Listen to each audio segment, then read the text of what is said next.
Hi everybody, we're here at Winlatter in the Lake District to talk about some kit that you can take out on the hill with you to maximise the amount of fun you have out there. I've got some products on the table in front of me that I'm going to talk through, but you've got to carry all of this in something. So the first thing we are going to talk about is your rucksack. You're going to need a rucksack that you can fit all your kit in. This is a 25 litre one. This would work nicely for what's on the table. One of the things that you're going to have to pack to take with you is layers. The weather here is pretty changeable. Today is a really good example of that. So on the table, I've got full waterproof body cover for if the weather gets a bit wet. If it's cold, you might want to take a jacket like I'm wearing now, which is an insulated jacket. And I've also got on a thin fleece as a nice little additional layer. In terms of emergency kit you want to take, something you should always have with you is a small first aid kit. For any cuts and scrapes that you get out on the hill, this will sort you out with very little issues. We've also got a thermal blanket. It's really small, it's really light, you can just sit at the bottom of your pack, and if you have to stop for whatever reason when you're out on the hill, this will keep you really nice and warm. Once you are out on the hill, you're going to need to know where you're going. One thing you can use is the OS Maps app. I've got it here loaded on my phone. Really useful for helping you get around the hills safely. Not all phones are waterproof, so I've got mine in this little waterproof phone case. It just means that if the weather does change.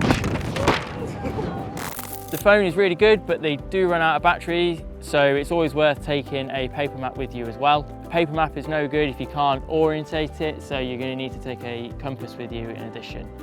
We seem to always be talking about the wet weather, but it is wet in the UK, so you might want to put your paper map in a waterproof map case like this one here. Make sure you fold it to the right area for where you are going. On to the more enjoyable topic, which is food and drink. You need to make sure you've got plenty of food out on the hill with you, things like energy bars and sandwiches. You also need to make sure you're taking some water. If it's a really hot day, you might want to take 2 water bottles. If it's a little bit colder, a flask might be a really nice way to go, just as a little bit something warm on the hill. With the weather being what it is, you need to be prepared. You need to make sure everything stays dry in the bag. So we've got some waterproof dry bags on the table here. They come in different shapes, colours, sizes, and different thicknesses as well, depending on what you need. All your kit can go into one of those, so it keeps it nice and dry in your bag, because nobody wants a soggy sandwich when they're out on the hill.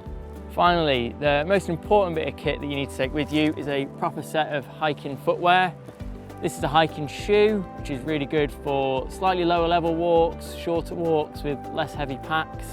You're looking for a really good outsole to give you lots of grip, and you probably want it to be waterproof as well. If you're going a little bit further with a little bit heavier packs, you might want to take a slightly bigger boot. Again, more ankle support, good outsole and waterproof. Just makes it a little bit more comfortable on those longer days. We all want to have a great time in the outdoors. It's a fantastic place to be, and if you take a selection of this kit, you'll be nice and safe and you'll have a really good time.